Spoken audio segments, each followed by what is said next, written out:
à tous. Bonjour.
Oui, on parlait des pensées, du mental la dernière fois, vous vous rappelez? Oui, Le mental, du ces mental, pensées, pareil.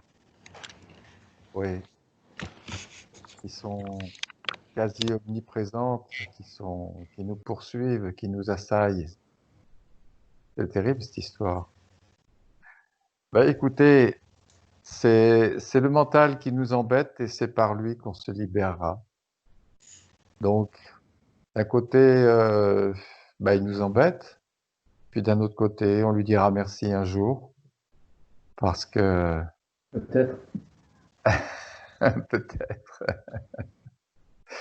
Mais Oui, vas-y, Pascal. j'avais une question. Est-ce que c'est le mental ou est-ce que c'est le moi? Ah, très belle question. Eh oui. Le mental, c'est le mental. C'est une faculté qui est inhérente à l'homme. Le mental, et les pensées notamment. Un chien ne pense pas comme un être humain pense. Tu vois, un chat ne pense pas comme un être humain pense. Nous avons la possibilité de nous connecter à notre mémoire et de la faire vivre dans le champ de notre conscience, chose que ne peut pas faire un chien. Un chien a une mémoire, bien sûr, mais une mémoire spontanée. Vous vous rappelez, on avait parlé de la mémoire spontanée et de la mémoire connectée. On va en parler un petit peu pour Philippe. La mémoire spontanée, c'est cette mémoire qui est là maintenant et qui nous éclaire dans l'instant présent. Nous ne pensons pas, nous voyons. Il y a une mémoire dans cet instant présent. Elle éclaire, je vois Philippe, je vois Pascal, je vois Jean-Marc, je vois la chambre, la pièce. Il y a de la mémoire dans cet instant. Mais nous ne connectons pas la mémoire. Maintenant, nous pouvons penser. Je peux maintenant voilà, penser à ce que j'ai fait ce matin, penser à ce que j'ai fait hier, penser à ce que j'ai fait il y a 2 ans, il y a 10 ans. Grâce à cette mémoire, je peux imaginer ce que j'aimerais faire dans 2 ans, dans 1 an, demain, dans 10 ans. Voyez, tout ça avec la mémoire. Un chien ne peut pas le faire. Ce mental est là un petit peu à notre service. Mais j'en viens à ta question. Qu'est-ce qu'il y a derrière le mental? Oui, il y a des forces. Et il y a notamment ce qu'on appelle le moi. Le moi qui rêve, le moi qui se projette, le moi qui est dans le conflit, le moi qui veut ceci, le moi qui veut cela. Ou alors le moi qui ne veut pas ceci ou qui ne veut pas cela. Voyez? Ce mental est une faculté. Et il y a quelque chose derrière qui s'en sert. Voyez? Nous avons un corps. Ça revient un petit peu au même. Ce corps, il est une entité, il a des nécessités, il a des demandes, mais quelqu'un s'en sert de ce corps. Des fois, on a envie de jouir de ceci, de jouir de cela, on a envie de réaliser des projets et on se sert du corps. Le corps, lui, ne demande rien. On s'en sert et c'est tout. Eh bien, il en est de même pour le mental. On ne se sert pas. Le mental est une faculté. Bien. Mais il a aussi des pouvoirs. Alors, il y a quelque chose derrière le mental et notamment le moi. Vous voyez? Le moi qui a été conditionné, le moi qui a des demandes, le moi qui veut ceci, qui veut cela. Il y a des forces aussi. Il y a des forces. Excuse-moi, Jean-Pierre. Quelle différence tu fais entre le moi et l'ego? Alors, l'ego, c'est l'ensemble de tous nos aspects. Un individu est une globalité. Tu as un corps, tu as un vital, quelque chose qui te permet d'agir, qui te permet de penser, quelque chose qui te permet de vivre des sentiments. Tu vois, il y a une énergie, il y a une puissance en toi, chez tout le monde. Ça fait partie de ton ego, de la globalité de ce que tu es en tant qu'individu. Tu es aussi une résultante, la résultante de tes innombrables expériences. Tu imagines quelle résultante tu es, Philippe, que nous sommes tous? Ouais. C'est quelque chose d'incroyable, un individu, un être humain. Et ça, c'est l'ego. C'est ta sensibilité, ton intellect, tes idées, tu vois. C'est l'ensemble de ton individualité, la globalité de ton individualité. Maintenant, le moi, c'est une notion, un concept, une idée. Moi. Moi, je suis le corps. Moi, je suis l'intellect. Moi, je suis le mental. Moi, je suis mes sentiments. Moi, j'ai des sentiments. Moi, j'ai des désirs. Moi, je veux ceci. Moi, je veux cela. Le moi, il met toutes les casquettes, tu vois. Comment dire, toutes les facettes de notre individualité. Il se les accapare, en quelque sorte. Alors, moi, je suis ceci. Moi, je suis cela. Moi, je veux ceci. Moi, je veux cela. Et moi, et moi. La chanson de Jacques Dutronc. C'est bien cette chanson. Mais donc, mais le moi, c'est une entité, donc ça a un corps, ça a une forme. C'est une force, mais qui a une forme. C'est une entité. Oui, c'est une entité. C'est une entité et on la sent quand elle est présente. On sent sa présence quand le moi est là. Imaginons, Pascal, que tu sois en train de peindre et que tu sois totalement absorbé dans ton tableau. Est-ce qu'il y a un moi à ce moment-là? Il n'y a pas de moi. Et après, tu peux avoir un désir de ceci, un désir de cela, ou voilà. Alors à ce moment-là, il y a moi, je veux ceci, moi, je veux cela. Voilà. Le moi, finalement, il est facultatif. Il est facultatif, alors quelqu'un pourrait me dire, mais alors c'est aussi une faculté, le moi, comme le mental, comme les pensées, comme les sentiments. Ben oui, c'est une faculté. Seulement, c'est une faculté qui empiète et qui s'accapare la vie. Comme on n'a pas clairement vu ce qu'était le moi, ce qu'était le mental, eh bien, il s'invite et il prend tout. C'est là où c'est important de mettre de la lumière dans ce que nous sommes, afin de voir le moi tel qu'il est, et comme toutes les autres facultés, de le mettre à sa place. Et il n'a pas à outrepasser sa position de faculté. Parce que si maintenant je peux vous parler, et si on peut se parler, c'est grâce à cette faculté de moi et de l'autre. C'est grâce au concept de la dualité. Vous voyez? Si nous n'avions pas ce concept de dualité, nous serions dans l'unité. Voilà. Et on n'aurait aucun besoin particulier de se connecter, vous voyez? Ou on pourrait se connecter, oui, comme les animaux, ou, voilà.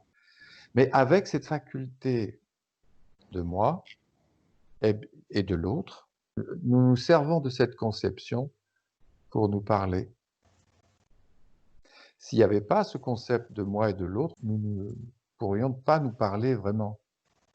Mais là, maintenant, nous pouvons, grâce à cette notion. Donc, c'est une faculté qui nous sert d'un côté et qui nous dessert de l'autre, parce qu'elle prend une place énorme. Et pourquoi? Parce que les choses ne sont pas claires. Voilà. Et c'est la raison pour laquelle il faut mettre de la lumière en soi, pour mettre les choses en place. Voyez? Donc il y a un ego, il y a un moi, et ce moi est une entité. Est une entité qu'on a beaucoup, beaucoup nourrie par nos pensées, par nos sentiments, par le moi-je. Et cette entité, eh bien, c'est comme la grenouille qui veut devenir aussi grosse que le bœuf. Tu vois? Elle a grossi, elle a grossi, elle a grossi. Là, on n'a pas encore éclaté, mais on ne sait jamais. Il y en a qui pourraient éclater. Enfin voilà, c'est quelque chose qui grandit, qui peut grandir ou qui peut rapetissir même. Si on est mis dans un contexte où le moi est très en avant, alors c'est quelque chose qui peut grandir. Voyez? Et je regardais la vie de Marilyn Monroe, je ne sais pas si vous l'avez déjà vu, c'était un documentaire qui est très intéressant. Elle a été suivie par un psy jusqu'aux derniers instants de sa vie. C'était intéressant d'entendre le psy, de l'entendre elle, et les gens qui l'ont côtoyée. Il parlait de cette personnalité énorme qu'elle avait, cette notion d'elle qu'elle avait, très puissante. Elle en était perdue, elle était perdue là-dedans. Voilà. Donc ce moi, il nous sert et il nous dessert. Et c'est lui qui se cache derrière notre mental et qui nous incite à penser à des choses. Parce que le moi veut des choses. Il y a le moi, mais il y a aussi des instincts. On veut posséder, on veut dominer et on veut jouir. Vous voyez les trois instincts. Il y a le moi qui est un petit peu en haut de la pyramide, qui veut s'affirmer en permanence. Et on sent cette affirmation sous la forme d'une jouissance. Voyez? Le moi qui veut parler, le moi qui veut s'afficher, le moi qui veut dominer, le moi qui veut posséder, le moi qui veut jouir de lui-même, voyez, devant des gens, devant... Voilà. Il va falloir être très attentif parce que il bougera pas le moi, il changera pas si on le débusque pas, si on ne porte pas des regards, si on ne va pas percevoir sa présence, essayer de le voir lui en tant qu'entité, comme dit Jean-Marc, en tant que concept. Vous voyez, nous avons un mental. Et qu'est-ce que c'est que le mental? C'est de la mémoire. Elle est fondamentalement de la mémoire. Et il y a des forces derrière le mental, dont le moi. Et ces forces se servent du mental. Ce qu'on est un petit peu en train de faire actuellement, c'est de découvrir la nature du mental, notamment la nature du son. Parce que nous parlons, nous sommes des êtres sonores. Et le son a cette capacité de nous connecter à la mémoire. Vous voyez? Et là, on est très embêté parce que ce son nous domine, les pensées nous dominent. Vous voyez? C'est pas nous qui contrôlons nos pensées. C'est elles qui nous contrôlent. C'est elles qui s'imposent, en quelque sorte. Alors, je dirais, le but de cette expérience terrestre pour nous, c'est d'être plongé dans une dimension puissante, celle de l'énergie, vous voyez, celle de la force. Le corps, c'est de la puissance, c'est de l'énergie. Donc nous vivons notre vie intensément et puissamment. Et c'est grâce à cette expérience qui est parfois, bien souvent même, douloureuse, conflictuelle, et qui nous pose pas mal de problèmes, qu'à un moment donné, un individu va secouer la tête et se dire, mais non, on ne peut pas rester là-dedans. Pas possible. Il faut y voir clair, il faut comprendre quelque chose. C'est ce qu'on essaye de faire. Ça va la question, Pascal? Il y avait autre chose? Il y a donc des forces derrière le mental. Le mental est une faculté et naturellement de la mémoire. Tu voulais dire autre chose? Mais le mental par rapport au moi, le mental c'est quelque chose de malléable, non? Il est pas au service de quelque chose en particulier. Est-ce que c'est lui qui retranscrit en pensée le moi? Et c'est quoi son rôle par rapport au moi, en fait? Le moi, c'est de la mémoire. Il est une entité qui est née de la mémoire. C'est une mémoire. C'est une entité qui s'est conçue lorsque nous étions bébés.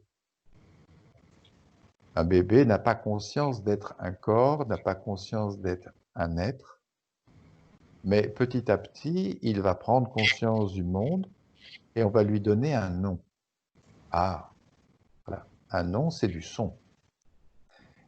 Il va commencer à concevoir, à construire la personne, le moi. Tu vois, on lui donne un nom déjà. Et le nom va commencer à l'isoler dans son mental. On lui donne un nom, mais il se rappelle de son nom. Le nom, c'est bien une mémoire. Il va commencer à dire moi. Moi, je veux ceci, moi, je veux cela, et moi, voilà. On peut très bien faire d'un enfant un enfant gâté, par exemple, qui va avoir de grandes exigences. Si on commence à répondre à toutes ces demandes, donc le moi se conçoit petit à petit sur la base de moi, le corps, et les autres. Voilà, ça c'est la base.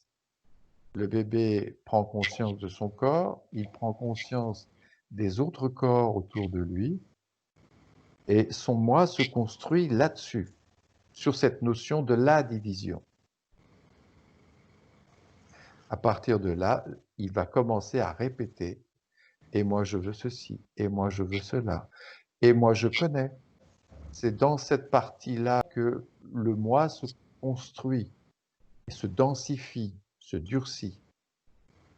Et on arrive à l'adolescence.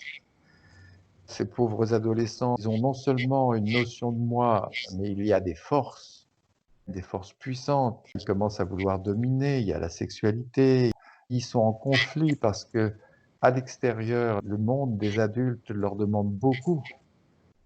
On les met à l'école alors qu'ils sont bouillonnants d'énergie et on leur fait passer 6 heures ou 7 heures par jour dans un lycée, tu vois, ou dans un collège, ou enfin bon, ils sont obligés d'être assis alors qu'ils ont 13, 14, 15 ans, 16 ans, 17 ans. À un âge où on aurait envie plutôt de découvrir la vie et puis de bouger. Mais donc voilà, tu vois, ce moi s'est construit petit et c'est maintenant une entité. Donc nous avons tous une entité moi. Voilà. Tout ça est à base de mémoire. Et quand les choses vont devenir un peu plus claires, alors on va se détendre un petit peu. On va voir le moi pour ce qu'il est. On va découvrir la nature de la vie pour ce qu'elle est. Et puis, on va plus s'attribuer quoi que ce soit. On ne pourra plus s'attribuer quoi que ce soit. Quand on verra que toutes les facultés de la vie appartiennent à la vie et pas à un moi. Un moi, c'est une entité, une conception, une notion, mais qui apparaît et qui disparaît. Est-ce qu'on peut dire que, en fait, quand on dit moi je veux ceci, moi je veux cela, est-ce que finalement, comment dire, le désir qui est une force en nous, une force d'attraction, est-ce qu'en fait on peut dire qu'il y a tout un tas de forces qui s'expriment à travers, on va dire, la mémoire de nos expériences personnelles, à travers le souvenir du plaisir qu'on a eu à travers certaines expériences. Donc le désir lui-même est conditionné par les traces laissées de ces expériences et va naturellement, enfin, et va tendre vers le renouvellement du plaisir lié à certaines expériences qu'on a vécues.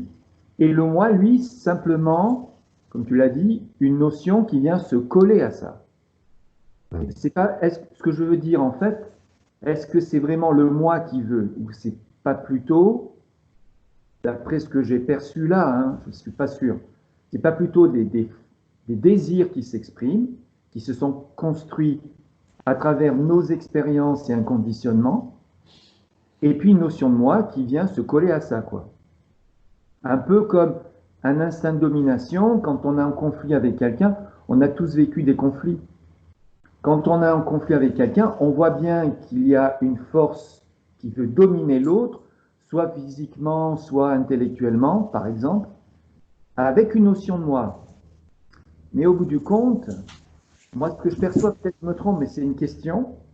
Finalement, il y a tout un tas de forces, le désir, les instincts qui s'expriment, qui sont conditionnés elles aussi, à travers la synthèse mémorielle de ce qu'on a vécu en tant qu'individu, et puis une notion de moi qui, elle, apparaît, se colle à tous ces trucs-là. Mais finalement, s'il n'y avait pas de notion de moi, ces forces, elles seraient quand même là. Est-ce que c'est un petit peu ça que tu veux dire? C'est les deux. C'est-à-dire, il y a à la fois des forces mémorielles, des choses qu'on a répétées et qui, à un moment donné, s'imposent. Par exemple, le fait, si vous avez un plaisir particulier, plaisir d'aller au cinéma, par exemple, bien. Mais c'est quelque chose que vous avez beaucoup répété. Donc, c'est un plaisir qui a conçu une entité plaisir. Voilà, un cinéphile, par exemple. Bien. Alors, il va dire, tiens, j'ai envie d'aller au cinéma. Il va dire, j'ai envie d'aller au cinéma, mais il y a quelque chose en arrière-plan qui est plus profond que le moi. C'est comment dire, son plaisir de vivre un plaisir, son instinct de vivre un plaisir qui va le pousser à avoir l'idée d'aller au cinéma. Voyez? Parce qu'un plaisir, on ne le range pas comme ça, et puis on ne le ressort pas comme un habit qu'on se met. C'est quelque chose qui revient de lui-même. Voyez?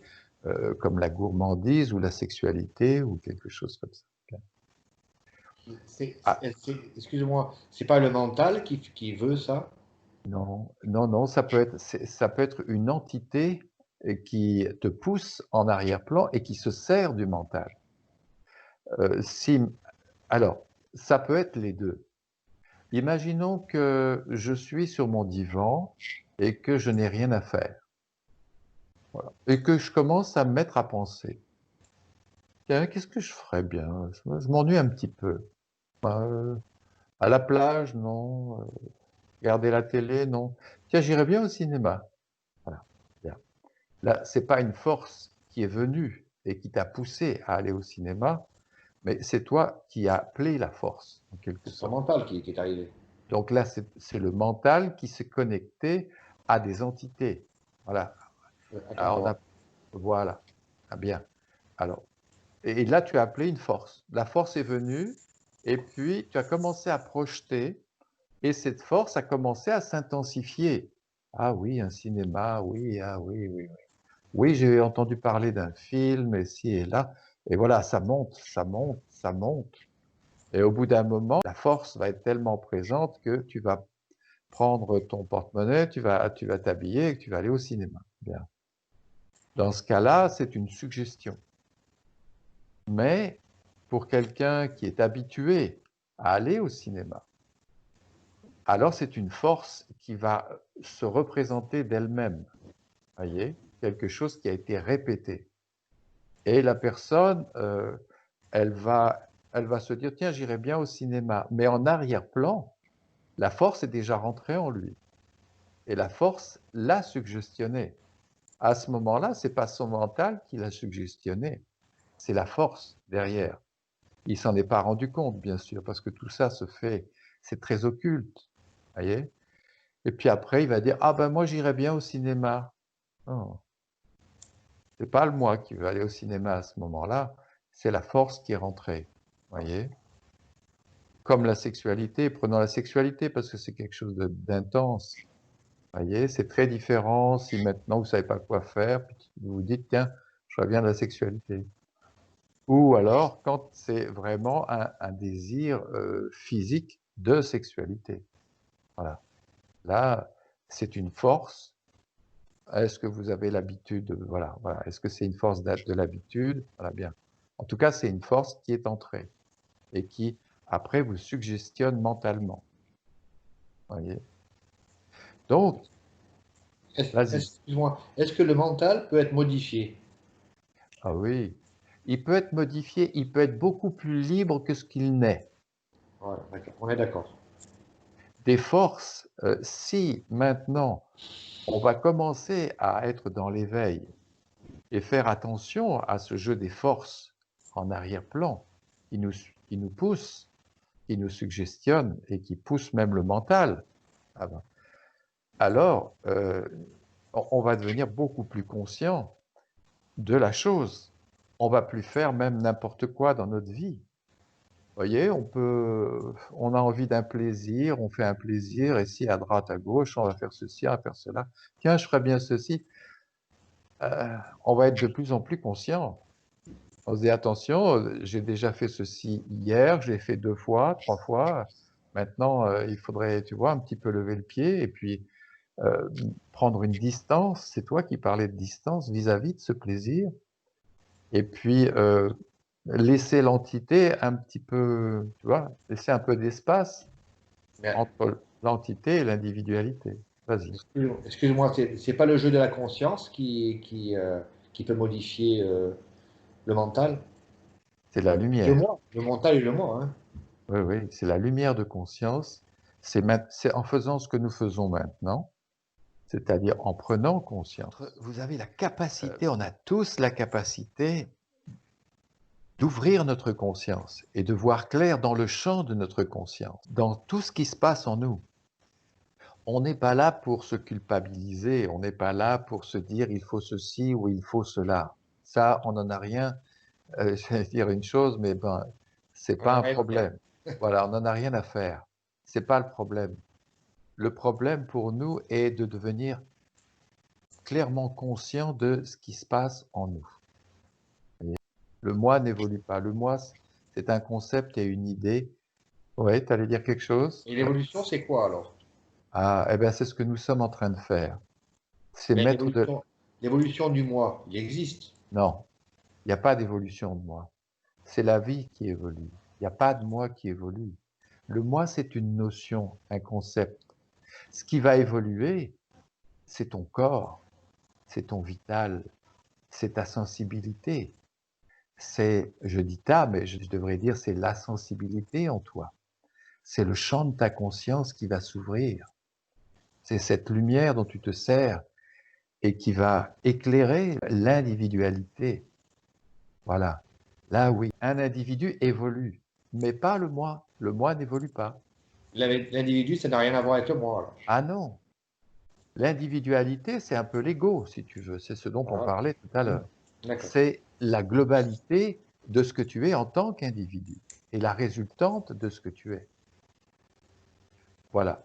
Pourquoi des gens sont touchés par le domaine spirituel et se disent, oui, là, il y a quelque chose d'important et d'essentiel.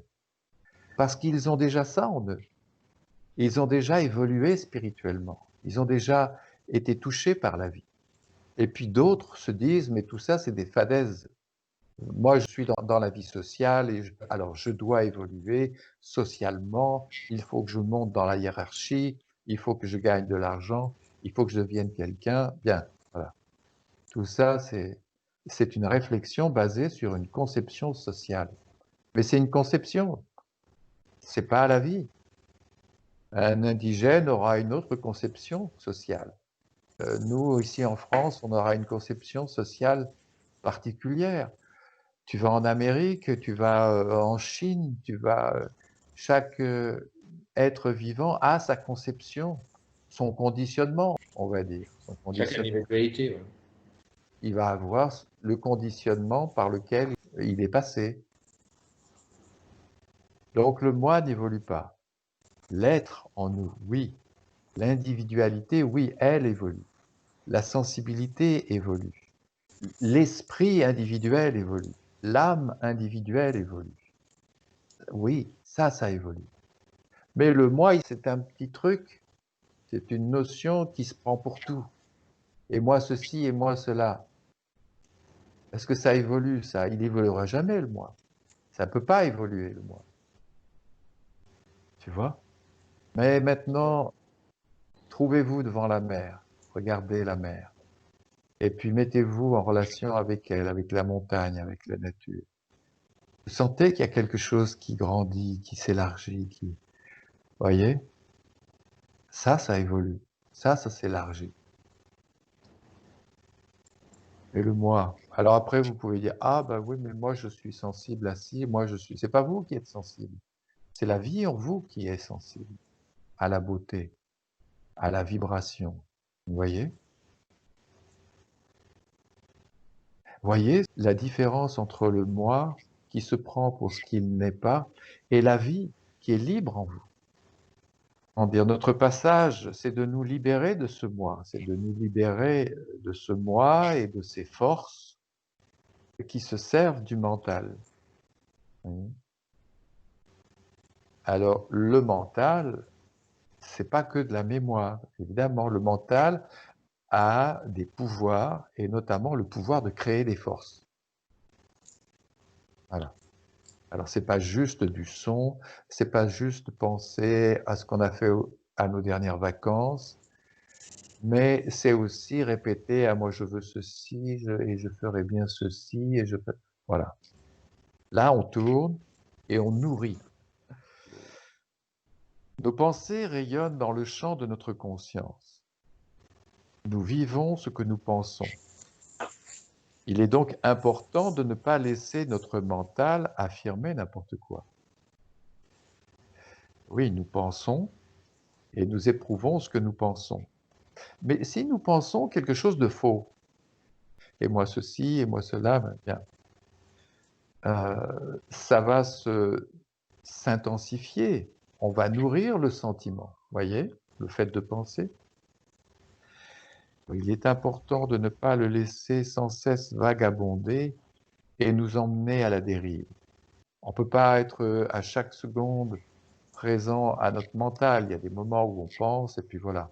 Mais on devrait quand même sérieusement commencer à porter une attention, et c'est même un très bon exercice, que de commencer à être conscient de notre mental, de nos pensées.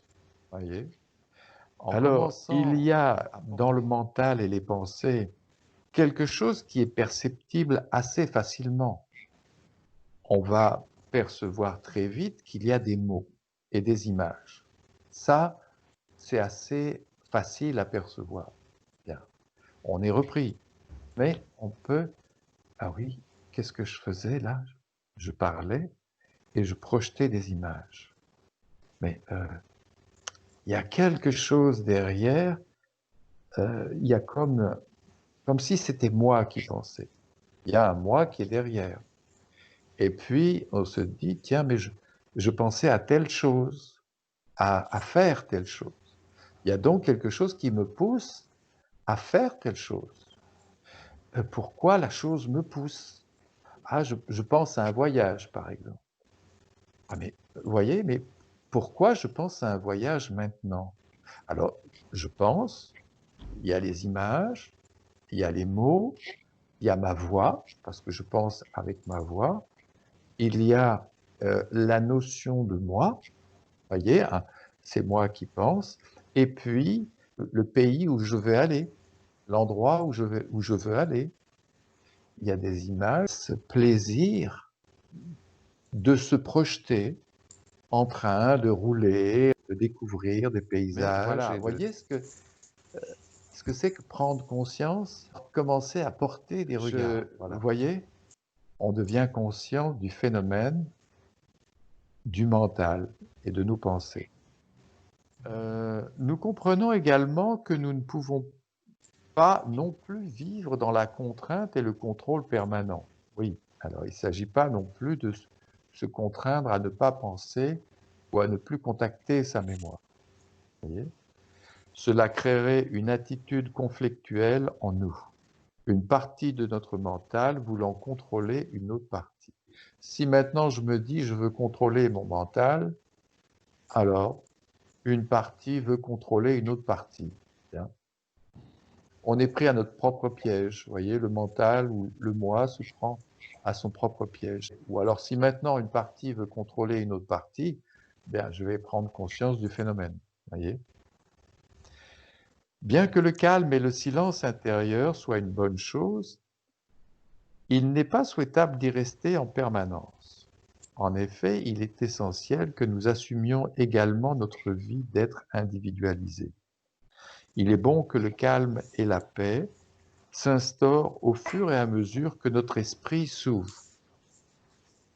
Nous maintenir dans un vide stérile et artificiel n'apporterait rien à notre évolution. C'est vrai, c'est pas vrai ce que je dis, parce que ça peut être une phase chez quelqu'un. Il y a des yogis qui partent dans la montagne et qui restent des mois, voire des années, dans la méditation, dans le silence. Et c'est une phase certainement dans leur évolution qui va les aider plus tard. Peut-être dans cette vie ou même dans une autre vie. Ils auront une facilité à calmer leur mental. Une facilité qui leur viendra de la vie précédente où ils ont fait un effort de contrôle de mental. Mais contrôler le mental ne révèle pas la nature du mental, la nature de l'individualité d'un être humain. 3 mois dans la montagne, voilà, et j'avais besoin d'un silence total. Et je pouvais marcher et partir dans la montagne, ou je pouvais rester sur mon lit pendant des heures du matin jusqu'au soir. Voilà. Et c'était ce silence, j'avais besoin d'un silence total. Bien. C'était une phase. Après, je suis redescendu de ma montagne. Voilà, la vie a repris, en fait. Mais ça m'a fait du bien, ça m'a permis de voir beaucoup de choses. Mais néanmoins, c'est quand même dans l'expérience, tout en étant dans l'éveil, voyez, et porter des regards. Chose qu'on est en train de faire maintenant. Ne croyez pas, hein, là en ce moment, il y a quelqu'un à l'extérieur qui vous guide. Je dirige votre attention. Vous ne vous en rendez peut-être pas compte, mais votre attention est dirigée par les mots qui sont dits de l'extérieur. Mais quand il n'y aura plus personne dehors pour vous aider, ça vous aura aidé, vous, à porter vos propres regards et à diriger votre attention en vous. Et un jour, vous n'aurez plus besoin de quelqu'un à l'extérieur pour vous dire il y a ceci, il y a cela, il y a cela. Les choses seront très claires. Voyez ? Donc, on a besoin d'une aide extérieure à un moment donné, et puis à un autre moment, lorsque tu parlais d'évolution, Philippe, lorsque la conscience aura évolué et qu'il y aura une certaine clarté en nous, là, voilà, on portera un regard et puis même la chose disparaîtra. Enfin, des fois, il y a quelque chose, et on regarde et puis la chose disparaît. Et je me dis, mais zut, j'ai rien vu. On voudrait qu'elle revienne, quoi. Bah, prochaine fois, elle reviendra. Il y a des choses qui sont un peu... Nous maintenir dans un vide stérile et artificiel n'apporterait rien à notre évolution. Voilà. Les psychiatres et psychologues préconisent des traitements, des cures de sommeil. Ils demandent à leurs patients de changer leurs habitudes de vie afin de désamorcer le processus psychologique qui est à l'origine de leurs troubles. Bien évidemment, il est important de les soulager des maux qui sont les leurs. Mais dans tous les cas de figure, les problèmes restent entiers. Oui, on voit comment quelqu'un qui a une pathologie psychologique, qui a un problème psychologique, il va voir un psychologue ou un psychiatre, et le psychiatre va tenter de rompre une habitude mentale ou une habitude de répétition de quelque chose. Vous voyez, en général, même, on sort la personne de son milieu familial. Les psychiatres comprennent qu'une pathologie s'est construite dans un milieu, alors on va le sortir du milieu afin qu'il y ait une déconnexion. Ils vont pouvoir peut-être atténuer, soigner, non, mais atténuer les problèmes. Mais Oui. si, pardon, Là, tant que la personne n'a pas pris conscience de son problème, on ne peut pas résoudre ce problème. Quand on a une maladie, un problème psychologique, euh, il faut d'abord prendre conscience de ce problème psychologique pour pouvoir le régler. Sinon, on n'arrive pas à le régler. Parce qu'il reste toujours là, ce problème. Si tu n'en as pas pris conscience. Tu comprends? Enfin, vous comprenez tous. oui, mais on voit que prendre conscience, c'est une grande chose. Oui. C'est une grande chose. On peut prendre conscience d'un problème psychologique, mais il reste néanmoins dans un petit cercle, dans une petite limite. Et Il faut d'abord qu'il ait conscience qu'il a un problème pour régler ce problème. Quand tu te casses le bras, si tu n'as pas conscience que tu as le bras cassé, tu ne le répares pas. C'est quand tu as mal et que là tu as conscience de ton problème, là tu vas le faire réparer. Et ton problème, tu le résous. La, les problèmes psychologiques, si une personne n'a pas pris conscience qu'elle a un problème, elle ne pourra pas le réparer, puisqu'elle n'a pas conscience. J'ai connu une personne qui avait un problème psychologique et on n'est jamais arrivé. J'avais discuté avec son psychiatre, avec ses psychologues, etc. Et ils n'ont pas arrivé à lui faire prendre conscience qu'elle avait un problème. Donc, elle retombait tout le temps dans ce phénomène, dans ce problème. Elle ne réalisait pas qu'elle avait un problème. Donc, tu peux dire on peut dire à ces personnes-là ce qu'on veut, mais il faut d'abord qu'elles soient en conscience de ce problème. oui, si quelqu'un n'a pas conscience du problème humain qu'il est à lui-même, Voilà. alors il va continuer sur sa lancée. Voilà. Et c'est par le fait de souffrir à un moment donné très profondément qu'il va se tourner vers la vie à un moment donné et qu'il va se dire, mais il faut que je sorte de là. Voilà. S'il en a conscience. Voilà. C'est par la souffrance. Parce qu'on s'identifie aussi. On peut s'identifier au problème en disant, ben, ça fait partie de moi, en fait. Oui. Oui, mais quand on pense comme ça, on ne peut pas le régler. Il faut trouver, il faut avoir la conscience qu'on a ce problème, et après on le règle. Après on cherche les sources de ces problèmes qui peuvent venir du passé, de l'enfance, etc. Tu comprends? Ouais. En ce qui concerne le domaine spirituel, il faut prendre conscience de notre ignorance. Mais comme tu le disais si bien tout à l'heure, Philippe, il faut d'abord être conscient d'un problème avant de vouloir le résoudre, avant de vouloir voir clair. Eh oui, il faut être conscient. Et il y a quelques milliards d'êtres humains qui n'en sont pas vraiment conscients, à mon avis. C'est clair. Prendre conscience, être dans l'éveil. Comment voulez-vous prendre du recul, vous dégager d'un problème sans prendre conscience et voir clairement les choses en vous? Alors, vous allez me dire, c'est facile à écrire, c'est facile à dire.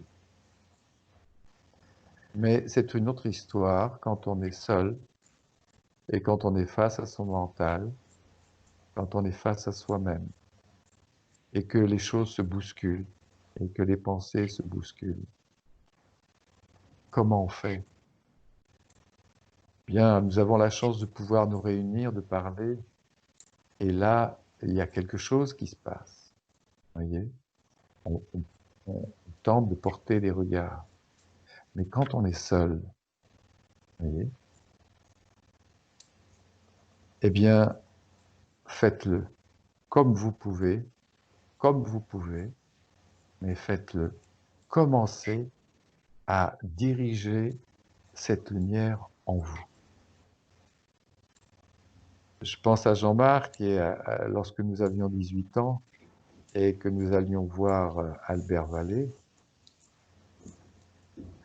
on l'entendait, regardez en vous, prenez conscience. Il écartait les nuages. Vous voyez, on allait le voir, et puis le simple fait de sa présence et des mots, et des nuages s'écartaient. Et on était comme, je dirais, libérés, une impression de légèreté. Les nuages s'étaient écartés pour un temps. Vous voyez, et on sortait de là, moi j'étais tout léger, je sautais, j'avais envie de rire, j'avais envie de jouer avec tout. Je redevenais un gosse quand je sortais de chez lui. Parce qu'il y avait une clarté à un moment donné. Cette chose extraordinaire que je n'avais jamais vécue avant. Et petit à petit, je sentais, au bout d'1 jour, de 2 jours, de 3 jours, voilà, le voile retombait. J'étais repris dans cette masse ténébreuse intérieure. Eh bien, il fallait porter des regards. Je ne savais pas comment. Je portais mon attention, voilà. Portez des regards à l'intérieur de vous, comme vous le pouvez, mais faites-le. Alors, on va essayer de comprendre pourquoi on ne peut pas au début. On se dit, mais il y a une lumière en nous, la conscience est là. Et pourquoi je ne peux pas voir clair? Parce que ça se passe en 2 phases. La lumière, lorsque vous la portez à l'intérieur, il se passe quelque chose dont vous n'avez pas conscience. C'est la phase des perceptions inconscientes. Voyez, la lumière est portée, vous ne voyez pas vraiment clairement les choses, mais la lumière est portée. Et il y a des petits reculs, parfois une perception peut être claire, mais la plupart du temps, ce sont des perceptions inconscientes. Voyez, eh bien, vous naissez. Vous êtes en train de naître spirituellement, en esprit. Vous êtes comme le bébé qui naît et qui ne voit pas. Il ne voit pas à 10 cm, il ne voit pas à 15 cm, il ne voit pas. Mais il vit l'expérience dans le champ de sa conscience et il est dans la phase des perceptions inconscientes. Et ces perceptions inconscientes vont commencer à laisser des traces dans le champ de sa conscience. Et petit à petit, à un moment donné, il va avoir la perception d'un mouvement, voyez, la perception d'une lumière, la perception d'un son. Souvent, lorsqu'une porte claque, on voit un bébé qui peut sauter dans son berceau. Je ne sais pas si vous avez déjà vu ça, c'est rigolo. Parce qu'il y a un son d'un seul coup et il saute. Il ne comprend pas ce que c'est, il ne sait pas, mais il y a une puissance qui vient de percuter son tympan et il l'a vécu en pleine conscience. Et il saute dans son berceau, vous voyez?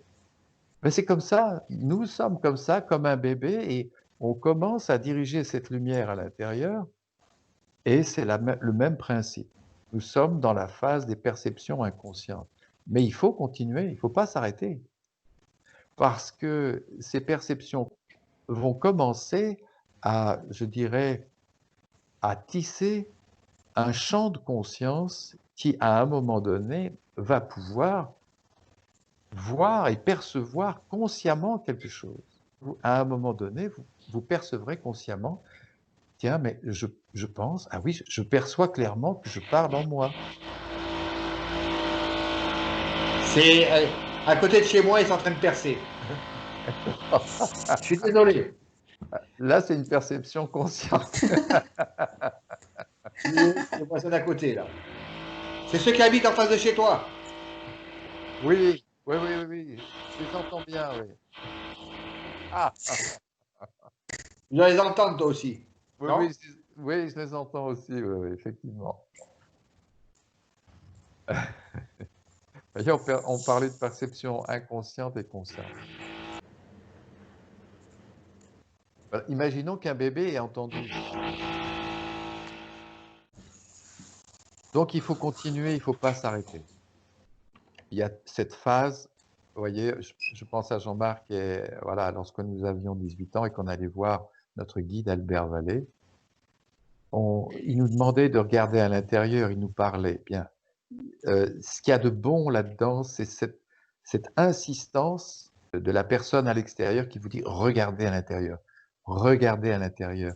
Voyez, on a pris l'essence. Vous touchez une table, vous voyez, c'est un contact, mais vous vivez la chose à l'intérieur. Tout est vécu à l'intérieur. Nos problèmes de moi, de ci et là, voilà, c'est à l'intérieur. Et au fur et à mesure, les choses vont devenir plus claires. Grâce à ce phénomène de perception inconsciente puis consciente. Voyez, c'est un petit peu plus clair. Comment voulez-vous prendre du recul? Voilà, c'est ça, prendre du recul. Vous dégagez d'un problème sans prendre conscience et voir clairement les choses en vous.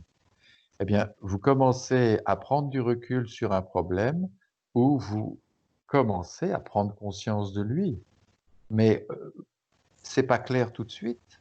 Vous n'avez pas conscience tout de suite d'un problème. Il faut porter des attentions. Et il y a ce phénomène de perception inconsciente au début, donc c'est difficile et on se sent un peu perdu. Et après, voilà, on va percevoir des choses beaucoup plus clairement.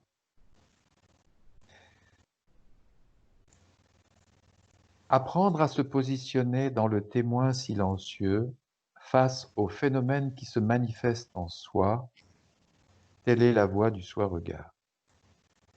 Alors, évidemment, il y a un témoin en nous. Ça aussi, il va falloir le percevoir. Un témoin qui n'est pas le moi. Une lumière qui peut être témoin de tout.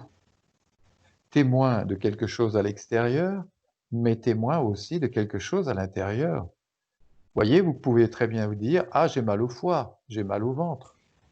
Bien, c'est pas quelque chose d'extérieur, c'est quelque chose que vous vivez en vous, dans le champ de votre conscience. Voyez ? Il y a donc quelqu'un qui prend conscience de la souffrance et qui prend conscience du lieu où la souffrance a lieu. De plus en plus, c'est ce témoin conscient qui va devenir le centre de votre vie. Vous imaginez, c'est lui qui est à l'origine d'une conscience qui va s'éclaircir. C'est grâce à ce témoin, c'est pas grâce au moi, voyez. C'est grâce à ce témoin qui se positionne face à quelque chose. Parfois, vous direz, ah oui, mais je ne vois rien. Oui, vous ne voyez rien, mais vous êtes témoin. Bien. Et tu voulais dire quelque chose, Philippe? Non? D'accord.